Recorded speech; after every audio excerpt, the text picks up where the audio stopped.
गंतव्य कुछ भी नहीं है। हर आत्मा तुम्हारी आत्मा है, हर जीव तुम्हारा अपना स्वरूप है।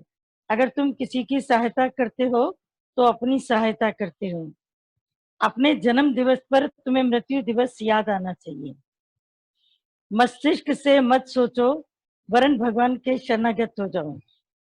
जो भी भगवान भेजे उसे अस्वीकार न करो। डरना भगवान में विश्वास न होने की निशानी है। शक्ति ही जीवन और दुर्बलता ही मृत्यु है। आज का 180 आखिरी पॉइंट है। कठिनाइयों और मुसीबतें तुम्हारी इच्छा शक्ति और सहन शक्ति को बढ़ाएंगी। साहसी बनो। बहुत अच्छी बात है जरा जी ने बताई है। चिंता के ऊपर अच्छा ही टॉपिक निकला है। मनुष्य जब तक चिंतन में नहीं है तब तक वो चिंता में है। और हमारे श्याम भगवान तो हमेशा हम लोग को हंसाते हुए बोलते हैं कि देखो जो वरी होती है ना, वो होती है बड़ी, मसाला बड़ी। सरदार जी से लेके आते होंगे मसाला बड़ी। तो बोला बड़ी जो होती है वो पेट जलाती है। अक्सर डॉक्टर मना करते हैं कि बड़ी मत खाया करिए, बड़ी मत खाया करिए। खासकर जो माह की दाल की बनती है, उड़द की दाल की बनती है, उसमें बहुत सारे गरम मसाले भी पड़ते हैं टेस्टी बनाने के लिए, सब्जी को टेस्टी बनाने के लिए। तो बड़ी मत खाओ, वो तुम्हारा पेट को जलाएगी। तो दादाजी कहते हैं कि जब बाहर की बड़ी पेट जलाती है तो मन की चिंता क्या तुम्हें नहीं जलाएगी। पर बड़ी तो तुम बनाओ ना बनाओ तुम्हारे हाथ में है, पर चिंता तो तुमको ऑटोमेटिकली हो ही जाती। और चिंता घूमने वाली कुर्सी है, आगे नहीं पहुंचाएगी, तुम वहीं खड़े रहो। Worry is a rocking chair which has no aim. इसका कोई एम नहीं है, ये तुम्हें कहीं भी पहुंचाने वाले नहीं है। इसी तरह से जब तुम अपनी वरी से अपने को किनारे करते हो, अपने को हटाते हो, तो तुम ये समझ जाते हो अपने अंदर में कि हमको चिंताओं के बीच में नहीं जाना है। हम क्यों चिंता करें, चिंता हमारी हरी करे, मुझे न चिंता करें। कबीर का मिसाल याद रखना। बेटी की शादी है और किसी ने जलन में आकर के डुगडुगी पिटवा दी है। पहले जमाने में कार्ड नहीं बटते थे, फोन भी नहीं होते थे। और कोई भी राजा महाराजा या गांव का बड़ा व्यक्ति कोई ऐसा इस तरह का कोई कार्य करता था तो पूरे गांव में डुग्गी पिट जाती थी। तो कबीर के दुश्मन तो बहुत थे, ये आपको पता होगा कि कबीर को 52 बार मारने की कोशिश की गई थी। 52 बार, एक बार नहीं, दो बार नहीं, तीन बार नहीं। और इसको कहा जाता है कबीर की 52 कसौटियां। कबीर 52 बार ही अपने उसमें खरे उतरे, कहीं पर भी डरे नहीं, कहीं पर भी परमात्मा से कोई शिकायत नहीं। इसको 52 कसौटियां कबीर की कहा जाता है। तो किसी ने जलन में आकर के क्या किया कि डुगडुगी पिटवा दी। पड़ोस के गांव में भी, अपने गांव में भी, और पड़ोस के बहुत सारे गांव थे वहां भी, कि कबीर की बेटी की शादी है और सभी को भोजन का न्योता संत कबीर ने भेजा है। अब संत कबीर न्योता भेजे, कोई न जाए, ये कैसे हो सकता है। और उस जमाने में डुग्गी पिटती थी, लोग उसे ऐसा नहीं समझते थे कि मुझे पर्सनल कहा जाए, वो ये समझते थे कि सबके लिए डुग्गी पिटी है और सबको वहां पर पहुंचना। अब कबीर सोच में पड़ा है कि जिसने डुग्गी पिटवाई मैं उसका नाम भी जानता हूँ। लेकिन अब क्या होगा जब डुग्गी पूरी पिट गई है तो सारे लोग आएंगे, क्योंकि तब गांव की बेटी, जो एक की बेटी होती थी वो गांव की बेटी समझी जाती थी, पूरे गांव की बेटी होती थी। अगर किसी बुजुर्ग का श्राद्ध होता था तो वो पूरे घर के, पूरे मतलब गांव के जितने भी लोग होते थे सब उसके घर में जाते थे लंगर खाने के लिए, पंक्ति प्रसाद करने के लिए, चखने के लिए। क्यों? क्योंकि गांव के एक व्यक्ति का श्राद्ध है, यानी पूरा गांव एक परिवार होता था। अब एक परिवार भी परिवार नहीं है, एक परिवार भी होटल बन गया। एक एक कमरे में, एक एक कमरे में, एक तीसरे कमरे में। घर भी ऐसे बना लिए, अपने अपने कमरे, अपने स्टडी रूम, अपना बाथरूम, अपना डाइनिंग भी कई लोगों ने अपने रूम में किनारे से अलग कर दी। अब सब एक एक अकेले अकेले, पहले पूरा गांव एक होता था। अब कबीर सोच रहे हैं कि इतने जब लोग आएंगे तो भोजन की व्यवस्था कैसे होगी। उन्होंने अपनी पत्नी लोई से पूछा कि लोई, तुमने डुगडुगी सुनी है? हाँ। बोला तुम्हें नहीं लग रहा कि इतने भोजन का बंदोबस्त कौन करेगा? तो लोई मुस्कुरा करके जवाब दी, बोला स्वामी, जिसने डुगडुगी पिटवाई है वही भोजन का इंतजाम भी करेगा। कभी ने सोचा पता नहीं लोई के दिमाग को क्या हो गया है, लेकिन मन उसका बड़े अविश्वास से भर गया कि लोग आएंगे, मैं भोजन नहीं करा पाऊंगा, संतों साधुओं को भी देखूंगा तो भोजन की व्यवस्था मेरे पास नहीं है, बनाएगा कौन, खिलाएगा कौन, करेगा कौन, लाएगा कौन इतना भोजन, इतनी सामग्री कहाँ से आएगी। कभी ने सोचा कि निकलने में भलाई है, घर छोड़ के निकल जाऊं। ये तब की अवस्था है जब कबीर अभी अपनी अचिंतनीय अवस्था को प्राप्त नहीं हुई। जीवन में बहुत चेंजेस आते हैं मनुष्य के मन में। जब वो चिंतनीय अवस्था में होता है तब कुछ अलग अवस्था में रहता है, और जब अचिंत्य परम पद को प्राप्त करता है वहां पर उसको कोई चिंता नहीं रहती। अभी कबीर उस अवस्था को प्राप्त नहीं है। अंदर में भाव चल रहा है कि मैं क्या करूं, घर से बाहर चला गया, घर से बाहर ही नहीं गया, अपने गांव से बाहर चला गया, और दूसरे गांव की कई झाड़ियां थी, खेत की झाड़ियां, उसमें जाकर के छिप करके बैठ गए। मध्य रात्रि का समय है, वहां से कुछ लोग निकल रहे हैं बातें करते हुए। क्या तो कबीर के घर का भोजन था, क्या तो स्वाद था, हमने तो ऐसा भोजन कहीं नहीं खाया, ऐसा विवाह तो हमने आज दिन तक कहीं नहीं देखा। ऐसा लग रहा है कि जैसे स्वयं भगवान ने नीचे उतर करके विवाह कराया।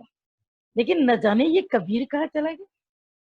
कितनी कमाल की बात है कि ऐसे अहम मौके पर जब उसकी बेटी की शादी हो रही थी तब उसका बेटा खड़ा था कन्यादान के लिए, छोटी उम्र का था, लेकिन क्या करता, पर कबीर कहाँ चला गया। इतने में उनको दिखाई दिया कि कोई आदमी झाड़ियों में छिपा है, अंधेरे में चेहरा तो दिखाई नहीं दिया। उन्होंने दूर से चिल्लाया, अरे ओ हतभागे। हतभागे माने तू भाग्यहीन है, तुम यहाँ क्यों बैठे हो, जाओ जाकर के कबीर के यहाँ शादी का न्योता है और वहां तरह तरह के व्यंजन खा करके आओ, तुम भी भूखे लग रहे हो, यहाँ पर तुम्हें छिप करके नहीं बैठना चाहिए। तो कबीर आवाज बदल करके जवाब देते हैं कि कबीर की बेटी की शादी था, वो खुद तो कुछ भी फक्कड़ फकीर है, वो इतने लोगों को भोजन कैसे करा सकता है। मतलब तुम जाओ तो सही, वहां पर राज प्रसादी बटी हुई है, राजाओं के भोग की तरह से प्रसादी बट रही है। ऐसा लगता है कि राजा महाराजा सब वहां पर मौजूद हैं और स्वयं इंद्रदेव, स्वयं भगवानों ने आकर के ये काम किया। तब कबीर आश्चर्यचकित हो गए, अंदर ही अंदर प्रायश्चित भी करने लगे अपने अविश्वास पर, और कुछ उसको नाज हुआ लोई के विश्वास कि मुझसे ज्यादा अच्छी तो लोई है। उसका कितना प्रभु पर विश्वास है कि जिसने डुगी पिटवाई है वही इंतजाम भी करेगा। और सचमुच में जब कबीर जाकर के पहुंचे तो बिल्कुल मेन टाइम था उस समय लड़की की विदाई का ही, भेजने का। उन्होंने लोई को कुछ समझा दिया अच्छे से कि मैं कहीं चला गया था, जरूरी काम थे, जो भी कुछ है। और लोई ने भी उसकी पूरी मदद करती थी, ये नहीं कि उससे झगड़े या उससे पूछे तुम कहाँ चले गए, इस टाइम पर क्यों चले गए, कुछ नहीं। एकदम से कबीर साहब आ गए तो संत कबीर वाह वाह वाह वाह। बाद में कबीर ने ये दोहा लिखा कि कबीर मम चिंते क्या होए, मेरी चिंता हरि करे, मुझे न चिंता। ये बाद में कबीर ने लिखा, पहले नहीं लिखा। पहले कबीर को भी चिंता हुई है, एक आम आदमी की तरह सोच रहा है, डर से भाग रहा है, कोशिश कर रहा है कि कौन करेगा। लेकिन बाद में भगवान पर इतना भरोसा हो गया, कबीर मम चिंते क्या होए, मेरी चिंता हरि करे, मुझे न चिंता करे। तो आज के बाद से तुम जिस चिंता की कुर्सी पर बैठे हो, रॉकिंग चेयर पर, उस रॉकिंग चेयर को बिल्कुल छोड़, हर वक्त परमात्मा की स्मृति में रहो कि करण करावन आपे आप, मानक के कुछ नहीं हाथ, मनुष्य जतन करत बहुभात, पर तिसके कर्तव्य वृथा जात। मनुष्य कितने भी यत्न कर ले पर उसके जो कर्तव्य हैं, वो जो कार्य करता है वो सब व्यर्थ है, सब व्यर्थ हो जाते हैं। तो इसीलिए मनुष्य जन्म में जो तुम्हें मिले हैं, जो तुम व्यर्थ के यत्न करते हो, यत्न करने से तुम्हें परमात्मा की तरफ, और यत्न तुमने किए दुनिया की तरफ। तो नतीजा क्या निकला, क्या निकला नतीजा, तुम सबको पता है कि उसका नतीजा क्या निकला, कि चिंता ने जीते जाते व्यक्ति को हड्डी का ढांचा बनाया। चिता मरे मुर्दे को जलाती, पर चिंता जीवित व्यक्ति के मांस को खाती, उसको गला देती है। कितनी चिंताएं, मेरे मरने के बाद, इसके बाद, उसके बाद, कोई मेरा बेटा नहीं है, मेरी बेटी है, वो भी विदेश में रहती है, उस समय कौन आएगा, कौन मेरी सेवा करेगा। क्या भगवान के ऊपर इतना भी भरोसा नहीं।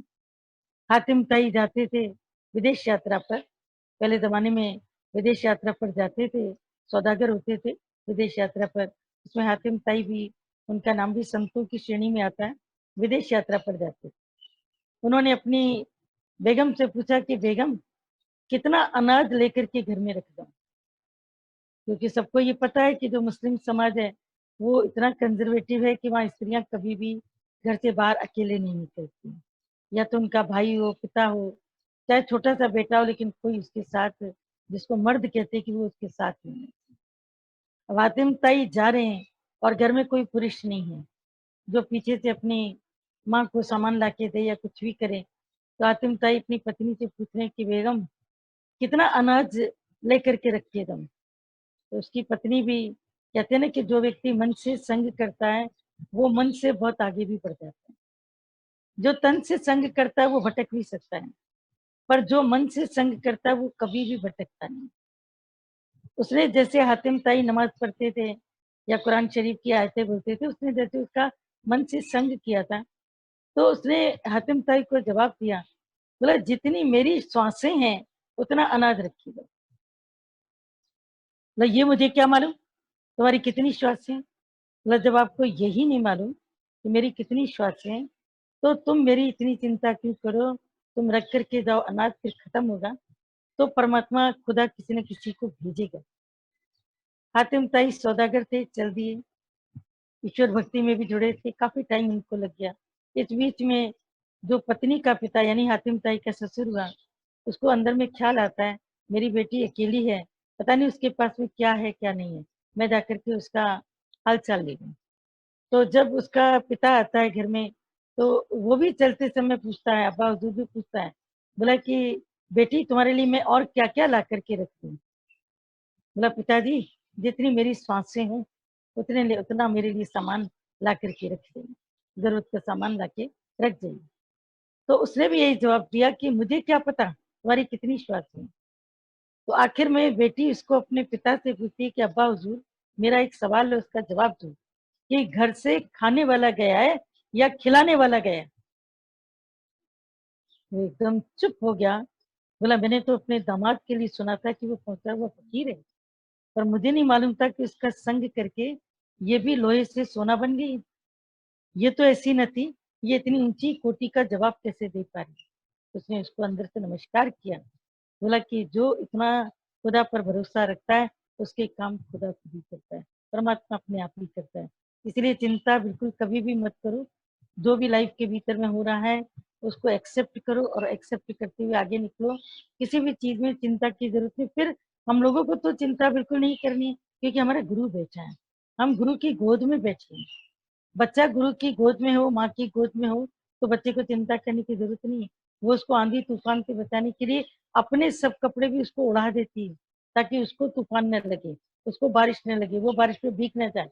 वो खुद भीगती है पर उसको भीगने नहीं देती। कभी गुरु को देखा है कि गुरु का जो हृदय है वो कैसे, शास्त्रों में कहा गया है कि संत हृदय नवनीत समान है। नवनीत बोलते मक्खन को, संतों का हृदय मक्खन की तरह होता है। वो कितनी जल्दी पिघल जाता है, वो करुणा में हृदय होता है। अगर कभी हमको सजा भी देता है, कभी देता है, अगर कभी मान लो उनसे ऐसा कार्य हो जाता है जो हमको सजा लगती है, जो लगता है कि हमारे ऊपर चोट पहुंच रही है, हमको दुख पहुंच रही है, उसमें भी मन के विकारों का नाश होता है, उसमें भी मन के अज्ञान का नाश होता है। तो जब मन के अज्ञान का नाश करता है गुरु, तो उस पर कभी भी अविश्वास मत करना। नींदो अमीरी या फकीरी आखिर कुछ तो नींदो, नींदो कटोरो या कटोरी आखिर कुछ तो नींदो, जो भगवान तुम्हें देगा वो मंजूर है। क्योंकि आज भी कोरोना पीरियड इतना विकराल चल रहा है, अभी और भी इसके फैलने की, अभी और इसके वर्स्ट टू वर्स्ट, क्योंकि बारिश हो गई, ठंडी हवाएं चलने लगी, गर्मी जिस वायरस को मिलनी थी अब वो नहीं मिल रही है, उस वजह से वो और ज्यादा तेज स्पीड से फैलता चला जा रहा है। क्या स्थिति होनी है किसी को पता नहीं। चाइना के बाहर के लिए तैयार खड़ा है परमाणु युद्ध के लिए, क्या स्थिति होगी पता नहीं। पर फिर भी भगवान पर भरोसा तुम्हारा कभी भी ना टूटे। कभी भी ये नहीं कहना पता नहीं क्या होगा, कल क्या होगा, इस दिन क्या होगा, पर जो करेगा अच्छा ही करेगा, जो हुक्म बनकर आएगा हम उसको स्वीकार करेंगे। कभी तुम बड़े दादा का टाइम देखो, उन्होंने भी तो अपने टाइम पर वर्ल्ड वार देखी, श्याम भगवान ने भी देखी। जब सेकेंड वर्ल्ड वार थी 1945, तब वो भी तो थे, 29 का उनका बॉर्न। फिर दादाजी का बॉर्न तो और भी उससे भी आगे, फिर दादाजी का बॉर्न उससे भी आगे है। तो तुम खुद ही समझ सकते हो कि कैसे उन्होंने भी अपनी लाइफ के भीतर में इस वर्ल्ड वार को देखा होगा। यहाँ तक कि दादाजी ने, बड़े दादाजी ने अपनी लाइफ में जिसको बोला कि स्पेनिश फ्लू जो 1918 में आया था, स्पेनिश फ्लू, तो वो स्पेनिश फ्लू भी उन्होंने देखा होगा। उन्होंने भूकंप के झटके भी देखे, उन्होंने भारत और हिंद सिंध का विभाजन भी देखा। इतनी सब चीजों के बीच में भी ज्ञानी कैसे रहे, घर में कितने लोग बचे, कितने गए, इन सब का हम लोगों को भी पता नहीं है, पर ये सब चीजें तो सबने देखी है ना। देखने के बाद भी आपने इतना जो आध्यात्मिक गूढ़ ज्ञान सुना है दादाजी के मुख से, गीता भगवान के मुख से, उनकी दृढ़ता को देखो, कितनी दृढ़।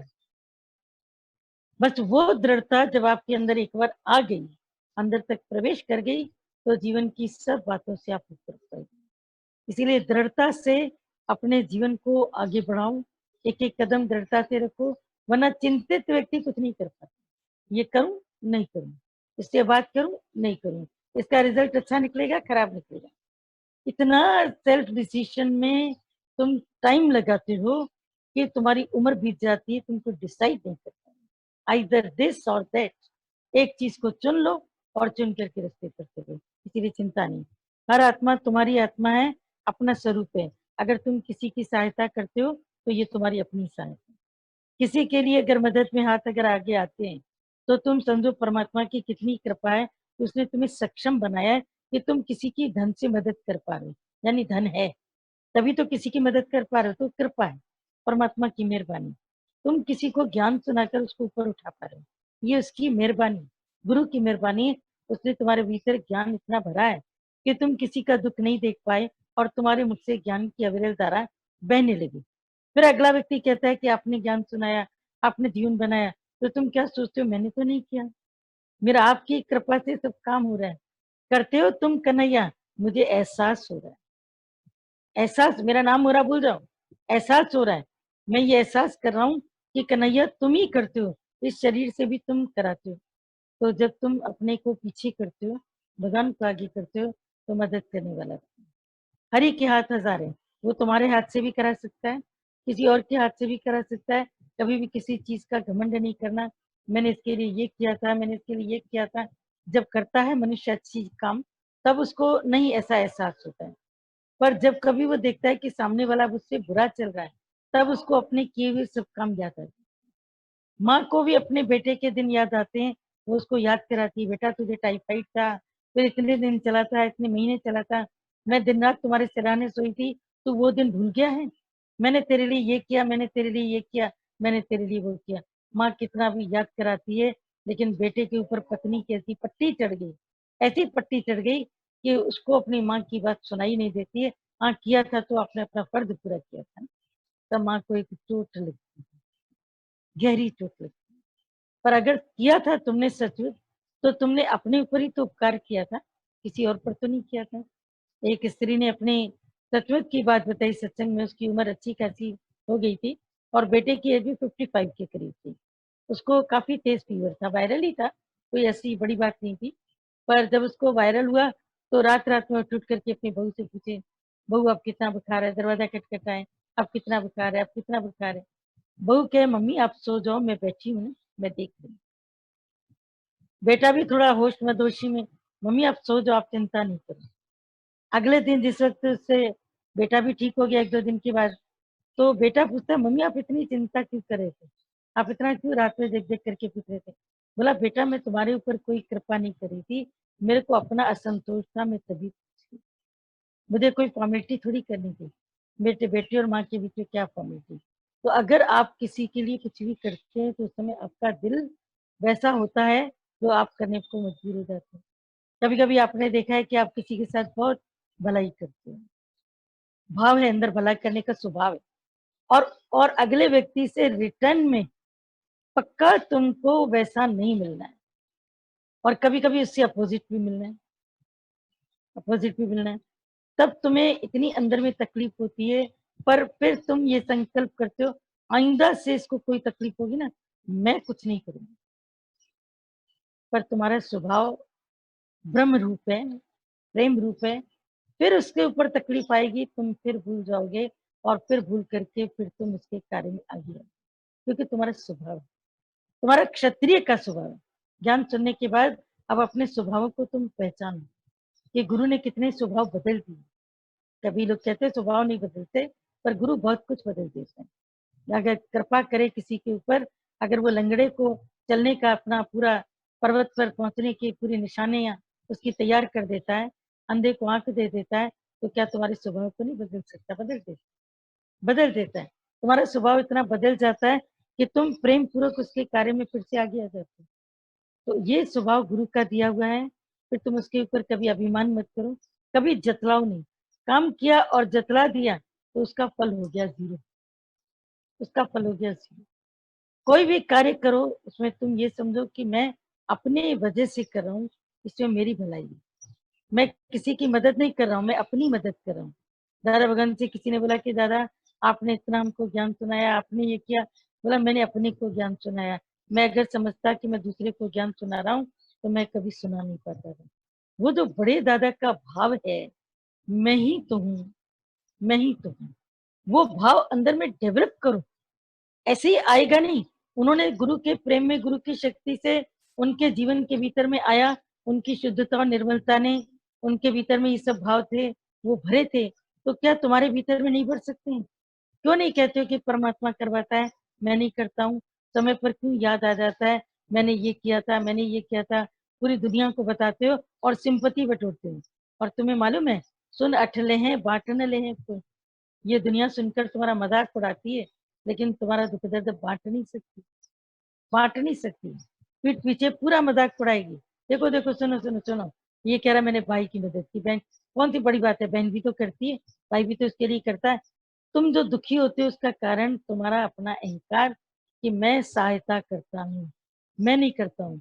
प्रभु का इशारा है तभी सहायता। तभी रहीमदास जी जिस वक्त लोगों को दान देते थे, रहीमदास जी आपको मालूम है कि सम्राट अकबर के 9 रत्नों में एक है, अब्दुल रहीम खान खाना उनका पूरा नाम।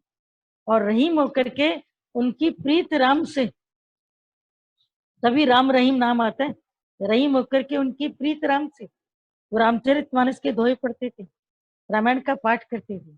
कितना उस समय उसको विरोधाभास का सामना करना पड़ा होगा कि एक मुसलमान होने के बाद भी, रस खान भी अपनी जात के नहीं थे, लेकिन फिर भी उन्होंने कितनी कृष्ण की भक्ति करी। रस खान ने कृष्ण भक्ति करी है, तो रहीम ने राम की भक्ति करी।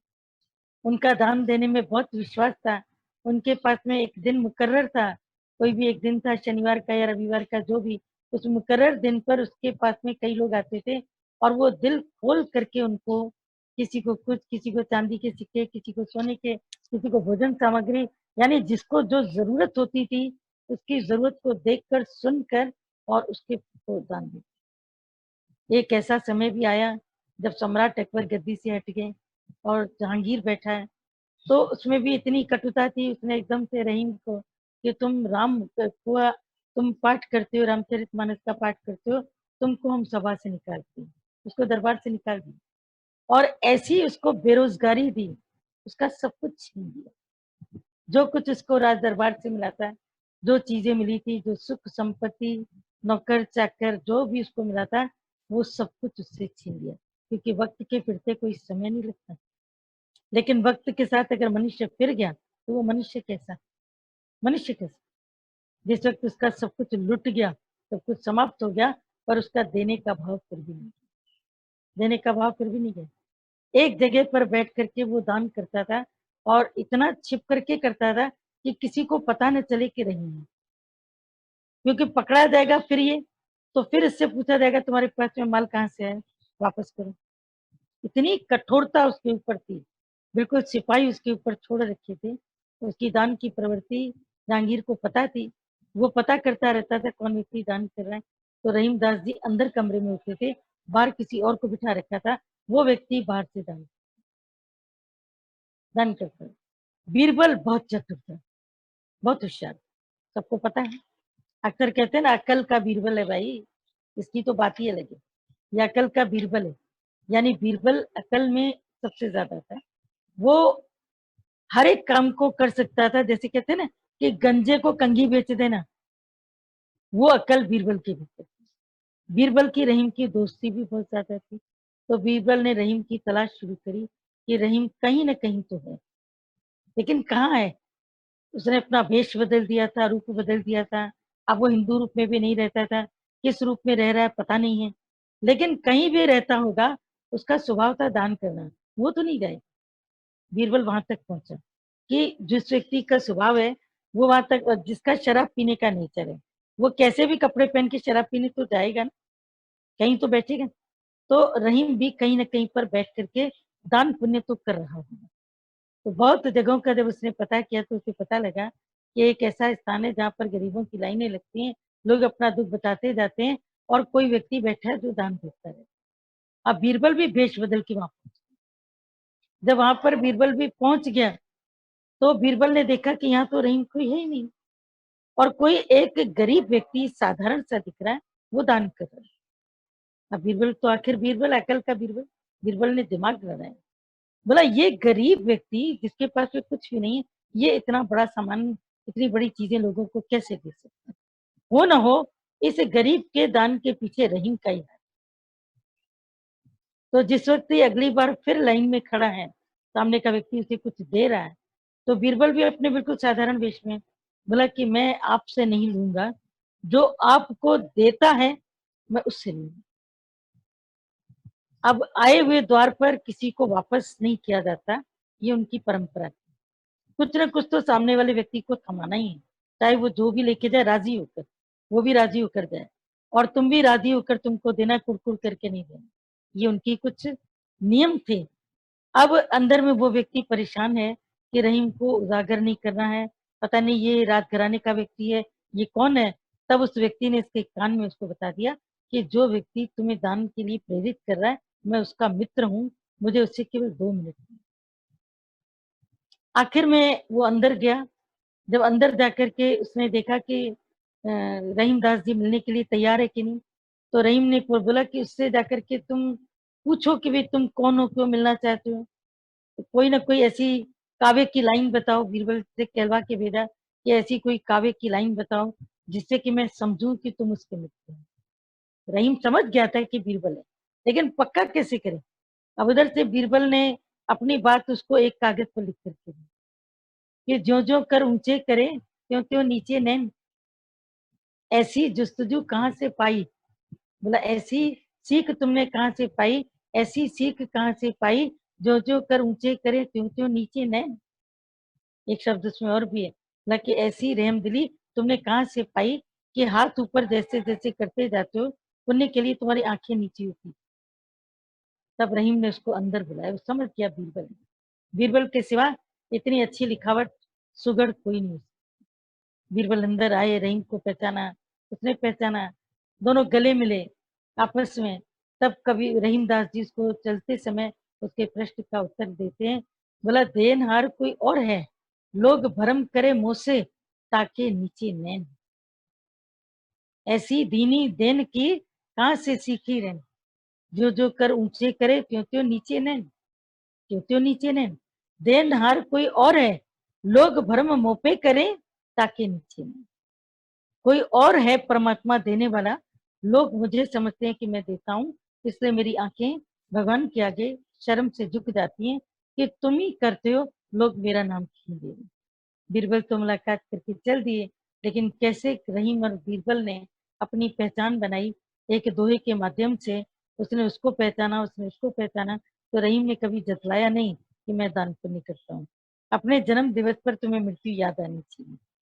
Birthday always reminds you death day. Birthday तुम्हें आता है जब भी, तो तुम केक को काटते हो, मोमबत्ती को बुझाते हो। कट गया यानी ये साल कट गया, मोमबत्ती बुझी, एक मोमबत्ती बुझी, 2 बुझी, बाकी एक ही रखते हैं। अभी वर्तमान की 2 नहीं रखते हैं, 3 नहीं रखते हैं, एक ही। मालूम नहीं ये साल, मालूम नहीं ये दिन, मालूम नहीं कल का दिन कितना दिन, एक मोमबत्ती को जलता रखते हैं, बाकी को बुझा देते हैं। और अंग्रेज लोग कितने अच्छे हैं, और हमारे हिंदू ऐसा बिल्कुल पाँव के पैदल है कि अकल के पैदल हैं कि वो अंग्रेजों की सभ्यता का पालन करते हैं, केक काट कर ताली बजाते हैं। उनको ये नहीं लगता है जिंदगी का ये टाइम और कट गया और खत्म हो गया, अभी तो बहुत काम करना बाकी है, अभी तो बहुत घरों में अंधेरा है, वहां तुम्हें जाकर के जगाना है। अभी तो बहुत दिल सुने हैं, और इस समय लोगों को ज्ञान की इतनी जरूरत है, इस टाइम पर जरूरत है। अगर तुम किसी को फोन पर भी सत्संग सुनाते हो ना, तो तुम्हारा एक अच्छा कार्य तुम्हारे अकाउंट में आता है कि तुमने एक अच्छा कार्य किया। निष्काम में तो ये भी नहीं होना चाहिए कि कर्म कर रहा हूँ या कर्म का फल, लेकिन कम से कम किसी बहाने करो तो सही। किसी को भी तुम चुनो जो व्यक्ति नहीं सुन पा रहा है, एंड्रॉइड का यूज नहीं कर पा रहा है। ऐसे भी कई लोग होते हैं, बड़ी उम्र के भी होते हैं, जिन्होंने एंड्रॉइड रख तो लिया लेकिन वो केवल ऑन ऑफ करना जानते हैं। उन्होंने कभी टेक्नोलॉजी सीखने की कोशिश नहीं करी, करे भी क्यों, घर में बच्चे बैठे हैं। उनको पता ही नहीं था कि ऐसा भी वक्त आएगा कि हमें घर में बैठकर इस टेक्नोलॉजी का इस्तेमाल करना पड़ेगा। तो वो लोग अगर नहीं सुन पा रहे हैं, उनको ढूंढो, उनको कॉन्फ्रेंस में लो और कॉन्फ्रेंस में लेकर उनको ज्ञान के चंद वचन सुनाओ, वाणी सुनो। ज्ञान की वाणी सुनाओगे, वो तुम्हारा उपकार कभी भूलेगा नहीं। तुम्हारा भी जीवन एक सार्थक है, अगले का जीवन भी सार्थक। इसीलिए ज्ञान देते जाओ, देते जाओ, देते जाओ, देते जाओ, कभी भी थको नहीं। बस बहुत हो गया ना। हमको दिन में किसी ने कहला कि मेरा बोला बृहस्पति के दिन 2 सत्संग हो जाते हैं प्लस रिवीजन हो जाता है। भाई सुबह का सत्संग हुआ, रिवीजन भी नहीं, सत्संग भी होता है। बृहस्पति की शाम को सत्संग होता है, इतवार की शाम को नहीं होता है। बृहस्पति के दिन सुबह सत्संग, पहले एक जूम का, फिर तुरंत दादाजी का, फिर शाम का सत्संग, फिर रिवीजन, 4 टाइम हो जाता है। तो बृहस्पति की शाम को सत्संग न करें, केवल रिवीजन रखें, ऑफ रखें। मैं घर में बैठे क्या करना है, करना क्या है। हम तो दिन का सत्संग भी स्टार्ट करेंगे। कोई दिन के सत्संग करने के लिए जो रेडी हो, जो लैपटॉप पर जूम अपना ऑपरेट कर सके। कॉन्फ्रेंस के तो सत्संग चल ही रहे हैं, सभी अपने जो भी तुम्हारे छोटे छोटे शहर आसपास के हैं, बिलारी टंडा, इधर सब जगह कॉन्फ्रेंस के सत्संग सब जगह चालू है। जूम जो नहीं अटेंड कर पा रहे उनके लिए, और जो जूम अटेंड कर पा रहे हैं वो तो सुबह शाम दोनों टाइम सुन रहे हैं सत्संग। पर दोपहर के टाइम पर भी अगर कोई फ्री है तो वो हमको पर्सनल पे मैसेज करो कि हम फ्री है। जरूर 2-4 लोगों को हम तुम्हें देंगे इनको बैठ करके, क्योंकि सुनाने से तुम्हारे कान सुनते हैं, अंदर मन सुनता है, मन पूरा बलिष्ठ होता रहता है। वाणी बहुत जरूरी है। इस समय पर वाणी है जो हमको थाम करके बैठी है। देखो संत का यहाँ पर संग नहीं हो पा रहा है बाहर से, जो फैक्ट है, इसको तुम गलत मत समझना है। बाहर का संग इस समय हमारा छूटा है, लेकिन वाणी के संग ने हम सबको थाम करके, हमारी दिलों को, धरती को, हमारा जो अंदर का डर है, उन सब चीजों को आगे चल के दादा भगवान की पॉइंट है कि जो डरता है इसका मतलब है कि उसका भगवान पर संदेह है, भगवान पर पूरा विश्वास नहीं। पूर्ण विश्वास की कमी भय को जन्म देती है, पूर्ण विश्वास की कमी संदेहों को जन्म देती है, एक दूसरे के प्रति डाउट्स पैदा होता है। भाई भाई भाई के लिए, गुरु भाई के लिए। ये गया था ना, आज जो सत्संग चला पूरा मेरे ऊपर चला है। ये गया था, इसने मेरी शिकायत की। हो सकता है वो बेचारा गया ही ना हो, शिकायत तो दूर की बात। और कोई जरूरी है कि गुरु के पास कोई जाए तो उसे टाइम मिले बात करने का। हम कभी कभी लोगों को दिखाते हैं, जब हमारे पास कोई आता है पूरा पूरा दिन, तो हम उनको दिखाते हैं देखो हमारे पास तो कोई पूरा दिन भी है, लेकिन हम लोग के पास बात करने का कोई टाइम नहीं है, कोई मैटर भी नहीं बात करने का। वो अपने काम में बिजी, हम अपने काम में बिजी है, पूरा टाइम मन में काम चलता है। हाँ, मन के अंदर कोई उथल पुथल है तो हम कहते हैं जरूर पहले आओ, हरिओम करो, 5 मिनट बैठो, बात करो, बीच में भी टाइम निकाल के बैठो। मन की उथल पुथल कोई हो तो क्लियर करो, केवल मौन में नहीं रहो।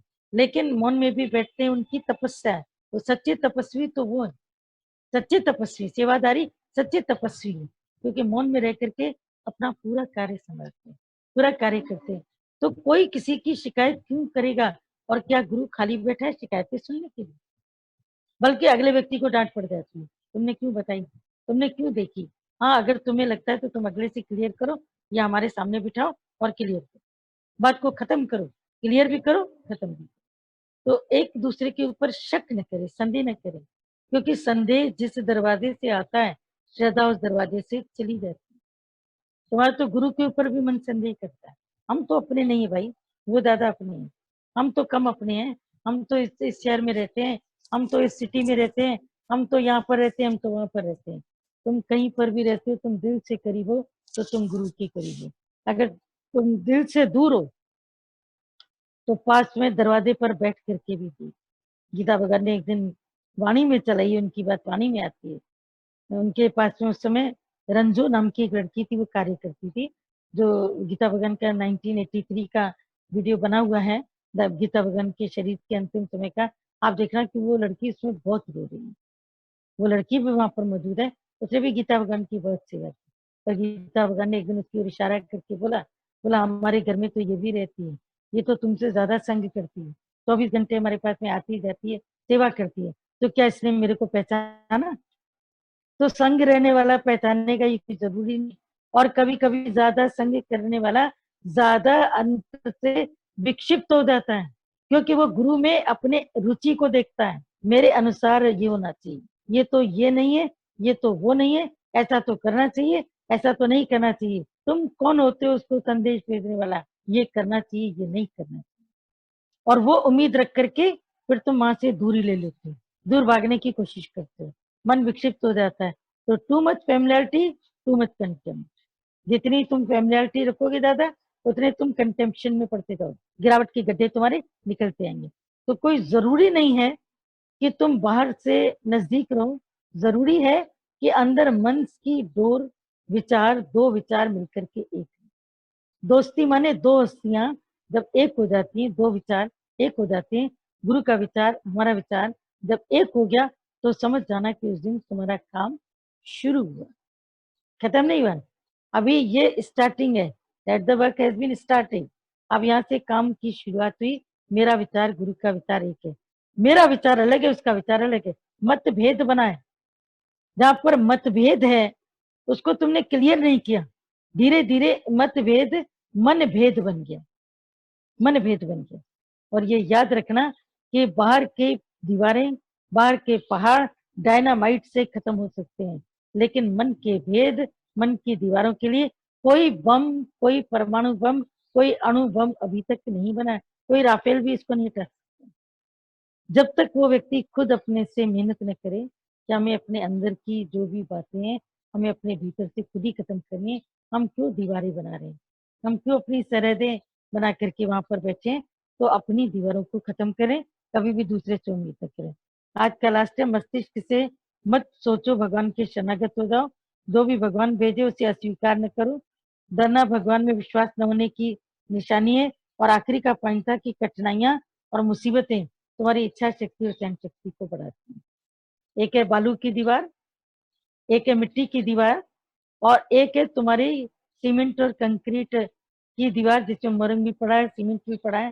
तो उसकी दीवार तुम खुद बताओगे कि बालू की दीवार कितनी मजबूत है, मिट्टी की दीवार कितनी मजबूत है, और सीमेंट कंक्रीट की दीवार कितनी मजबूत है। तो सबसे मजबूत सीमेंट कंक्रीट की दीवार है। तो स्ट्रगल्स जो व्यक्ति करता है लाइफ में, जिसके बहुत ज्यादा तूफान आते हैं, अगर वो पॉजिटिव है तो वो और मजबूत हो जाता है। अगर वो निगेटिव है तो बाहर के हालात उसको और पीछे कर देते और उसको डाउनफॉल में ले जाते। इसीलिए कोशिश करें कि अपनी पॉजिटिविटी को बढ़ाते जाएं। तो बाहर की कठिनाइयां, बाहर की मुसीबतें जो भी तुम्हारे पास में आती हैं, जिनको तुम दुर्घटना कहते हो, सत्संग के बाद गुरु की आवाज में तुम कहोगे भगवान ने भलाई करी, मेरी इसमें प्रोग्रेस होगी। मेरे को अपने और परायों का पता लगा। एक व्यक्ति भी कोरोना से वापस आया, उसको हमने फोन किया, हमने कहा कि तुमने कोरोना में क्या फील किया और ये सच्चाई से बताएं। उसने सच्चाई से बात करी जो तुम्हारे लिए भी शायद काम आ जाए कहीं पर। उसने कहा कि जब मैं कोरोना के लिए जा रहा था, उस वक्त जो गाड़ी एम्बुलेंस मुझे लेने आई थी, बोला मेरी पत्नी तक भी बाहर छोड़ने नहीं आई, मेरी पत्नी छोड़ने नहीं आई। उसने बताया, अपनी बात को जारी रखा, बोला अगर मैं अर्थी से बंधा होता तो पत्नी बाहर तक आती, विलाप करती हुई आती। मंदिर तक जाते हैं ना, तो पत्नी पीछे पीछे जाती है। फिर मंदिर में जो नल लगा होता है, उससे हाथ धो के, चेहरा धो के, और नल के पानी का छींटा यूं लेके पीछे पलट करके, सब जितनी भी स्त्रियां जाती हैं या बच्चे जाते हैं, अगर उनकी बेटियां, तो वो पीछे करती हैं, नल का पानी लेके यूं पीछे की ओर डालती हैं। पीछे की ओर डालने का मतलब होता है मेरे पीछे मौत है। वो ये भूल जाती हैं कि तेरे पीछे है, उसका मकसद ये था कि तेरे भी पीछे मौत है। लेकिन लोगों ने कहा कि मौत तू मेरे से अलग है, तू बहुत दूर है, मेरे पास में नहीं है, उसकी हो गई, मैं तो जी रहा हूँ। अगर मैं मर जाता था तो मेरी पत्नी अर्थी तक तो आती थी, बाहर तक आती थी, रो रो कर विलाप करती थी, नहीं जाने दूंगी। लेकिन मैं कोरोना की गाड़ी में बैठ रहा था, वो ऊपर बालकनी में खड़ी थी, आंसू बहा रही थी, लेकिन नीचे उतर करके नहीं आई। जब मैं लौट करके आया तो मैंने उससे पूछा, तो उसने जवाब दिया, बोला कि मैं अपने को संभाल ना पाती, मैं इस वजह से नीचे उतर करके नहीं आई। तो बोला कि पहला पहला तो मुझे सबक अपनी पत्नी से मिला कि आप रोज सत्संग में ये बताते रहे कि नाड़ी पहले साथ छोड़ती है, नारी तो बाद में छोड़ती है। पहले अपनी नाड़ी, अपनी पल्स खत्म होती है, नाड़ी बाद में छोड़ती है। तो मैंने सोचा कि मेरी तो नाड़ी चल रही है, पर मेरी तो नाड़ी ने मेरा साथ पहले ही छोड़ दिया। तो मुझे पहला वैराग्य उससे अंदर में प्राप्त हुआ। मैंने कहा कहीं तुम्हारी भगवान सुन तो नहीं रही है? बोला नहीं सुन रही है, तभी तो मैं आपसे बात कर रहा हूँ। बोला दूसरा जो मेरी ममता कटी मेरे बेटे से, इस बेटे को मैंने न जाने कितने पंडितों के पास घूम के मांगा था कि एक बेटा होना चाहिए दाग देने के लिए। कि आखिरी में दाग कौन देगा, दाग संस्कार कौन करेगा? उसके लिए मांगा था जो मेरे बुढ़ापे में, मेरी बीमारी में काम आए। वो बेटे एम्बुलेंस तक तो आया। बाबूजी, पिताजी जो भी कहा, बोला आप चिंता मत करिएगा, हम लोग फोन पर अपने को इंटरेक्ट रखेंगे। बोला फोन बराबर आते थे, व्हाट्सएप आते थे, वीडियो कॉल आते थे, मैं उनसे को देखता था, बात करता था। लेकिन मैं ये देख रहा था कि जब मैं लौट के गया, पहुंचा, तब भी लोग मेरे से छुआछूत की तरह दूर भाग रहे। खाना मुझे रख दिया जाता था टेबल पे, कोई साथ देने वाला नहीं। बोला तब मुझे समझ में आ गया कि ये दुनिया मेरी कितनी अपनी है।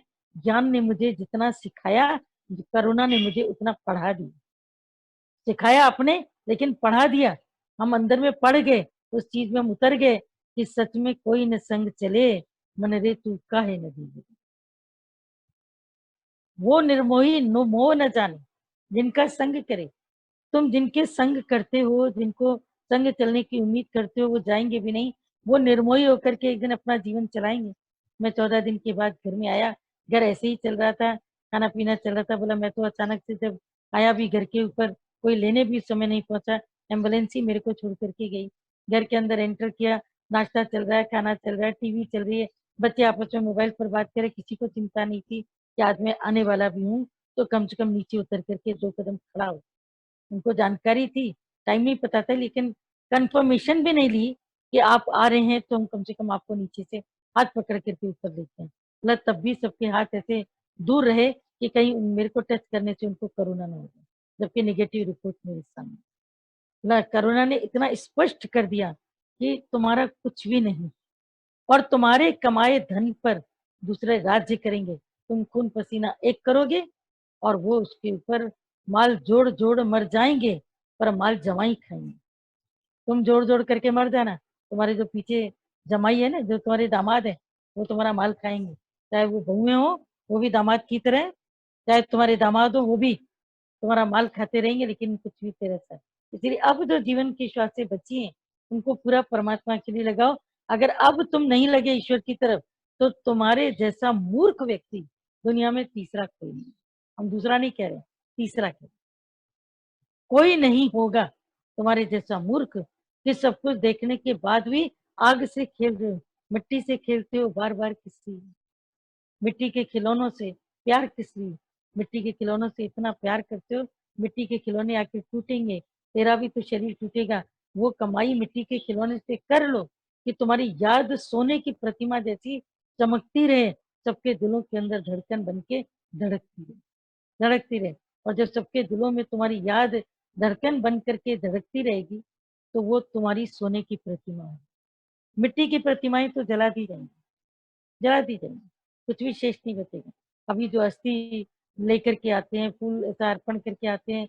अब कोरोना में तो हम देखते हैं कोई किसी की जब जा ही नहीं रहा है, डेथ पे क्लेम नहीं कर रहे हैं कि ये मेरा भाई है, मेरा पिता है, कहीं हमारी टेस्टिंग करके हमको ना क्वारंटाइन कर। यानी अपना सुख कितना प्यारा है। गीता भगवान ने कितनी खोज करके अंदर गहराई में जाकर के ये पॉइंट लिखी कि हर एक व्यक्ति को अपना सुख प्यारा है, हर एक व्यक्ति को अपना स्वार्थ प्यारा है। हमने रूबरू बैठकर उनसे एक बार बात करी थी कि माँ का प्यार निस्वार्थ है। बोला न तो वो निस्वार्थ है, न तो वो निष्काम है। उन्होंने सिद्ध किया, उन्होंने सिद्ध किया। उस समय उनकी वाणी पर यकीन नहीं था, फैक्ट बता रहे। उस समय उनकी वाणी को काटा भी नहीं, लेकिन उतना यकीन भी नहीं किया कि मेरे को लग रहा है कि माँ का प्यार निष्काम होता है, वो कहाँ बच्चों से कुछ चाहती है, कुछ नहीं चाहती है। लेकिन धीरे धीरे जब ऑब्जर्वेशन पावर गुरु ने जो दी बढ़ती गई, तो पता लगा माँ भी तो स्वार्थ रखती है कि कम से कम, कम से कम कहीं ना कहीं पर मुझको पूछे, कम से कम मेरे को भी पूछे, कहीं ना कहीं तो माँ मुझको पूछे। कहीं ना कहीं बेटे सोचती है बेटे मेरी पहचान करे, मुझे याद करे, मुझे फोन करे। बच्चे एकदम तो बोल देते mummy we are so busy, don't disturb, हम आपको अपने आप ही कॉल करेंगे। अब माँ फोन लेके बैठी है, सुबह होगी, दिन हो गई, शाम हो गई, रात हो गई, उसके पास कोई काम नहीं है बेटे को याद करने के लिए। और यही माँ अगर सत्संग से जुड़ी होगी, बोलेगी तुमको टाइम होना हो, मेरे कोई टाइम नहीं है, मैं खुद ही बिजी लगी पड़ी हूँ सत्संग में। तुम करो तो तुम्हारा भला, नहीं करो तो थैंक यू। अंदर का प्यार चलेगा, प्रेम में कोई कमी नहीं आएगी, लेकिन मैं तेरे मुंह में तड़पूंगी नहीं, परेशान नहीं होंगी। पहले परेशान होते थे, अब नहीं। इसीलिए इतने अंदर से अपने को मजबूत बनाओ कि जब कोई तेरे संग नहीं है, लेकिन फिर एक बात याद है, कोई संग नहीं है सोचकर वैराग्य आएगा, नफरत होगी, चिढ़ होगी, डिप्रेशन होगा, तुम अपने को फ्रस्ट्रेट महसूस करोगे।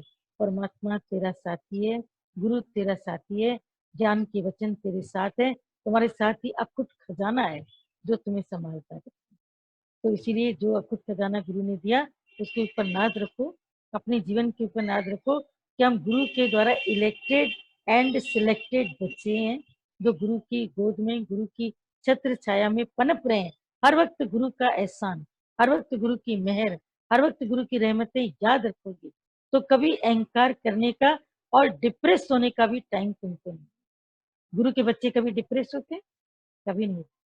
एक फोन आया था कि मैं डिप्रेशन हो रहा है, मैं कहा तुम गुरु के बच्चे होते तो डिप्रेशन नहीं होता। बोला नहीं नहीं हो रहा है, तो मैंने सोचा आपसे बात कर लें, ऐसे तो कोई डिप्रेशन नहीं। मैंने कहा वैसे भी कहाँ से आ गया, वैसे भी कहाँ से आ गया?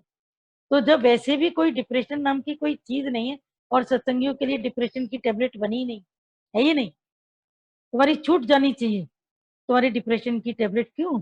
ब्रेन के केमिकल्स थोड़े कम होते हैं, हमको मालूम है। जो व्यक्ति ब्रेन का जरूरत से ज्यादा यूज कर लेते हैं, तो केमिकल्स कुछ कम होते हैं, उसके लिए कोई ना कोई टेबलेट डॉक्टर प्रोवाइड करता है, बोलो। लेकिन मैं डिप्रेशन में हूँ, मेरे साथ प्रॉब्लम है, मेरे साथ कोई बैठे, मेरे साथ कोई ऐसे, कोई मेरे साथ में बातें करे।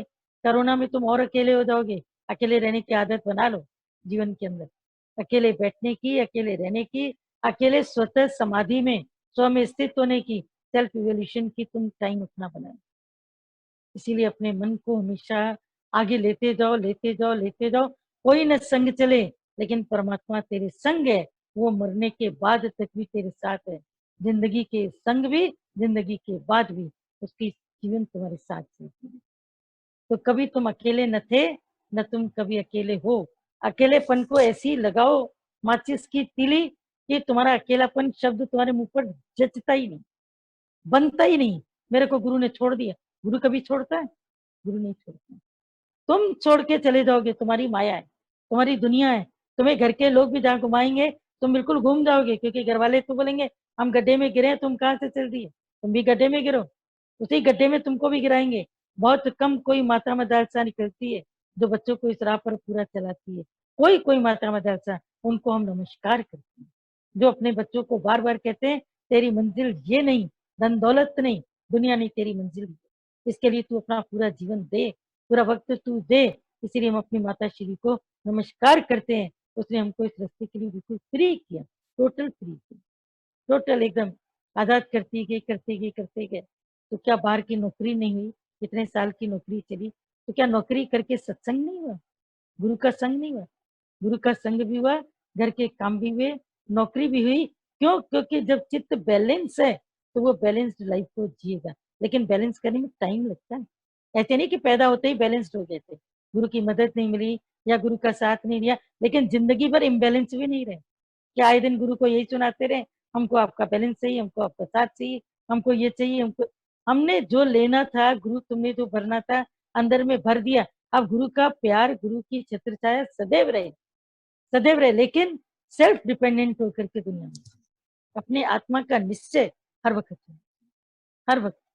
तो हर वक्त जब आत्मा का निश्चय तुम्हारे साथ रहेगा, तो तुम कैसे कहोगे कि मैं अकेला हूँ, मैं अकेला हूँ? तो I am not alone, you are always with me. सदा बसत हम साथ, सदा बसत हम साथ। तो सदा बसत हम साथ जब तुम करते हो, तो मन से तुमको कितनी शांति मिलती है। नहीं तो मन, जब बच्चे बाहर पढ़ने जाते हैं, फिर अकेला हो गया, पति नहीं है दुनिया में तो अकेला हो गया, इसके साथ में ये तो है, उसके साथ में वो तो है, मेरे साथ तो ये भी नहीं, मेरे साथ तो वो भी नहीं, मेरा तो सब छूट गया। तेरा सब छूट जाए, लेकिन तेरे अंदर का आत्मा तुमसे कभी नहीं छूटता। वो तेरे साथ है, तेरे साथ था, तेरे साथ रहेगी। है इतना पक्का विश्वास? हम्म। जी।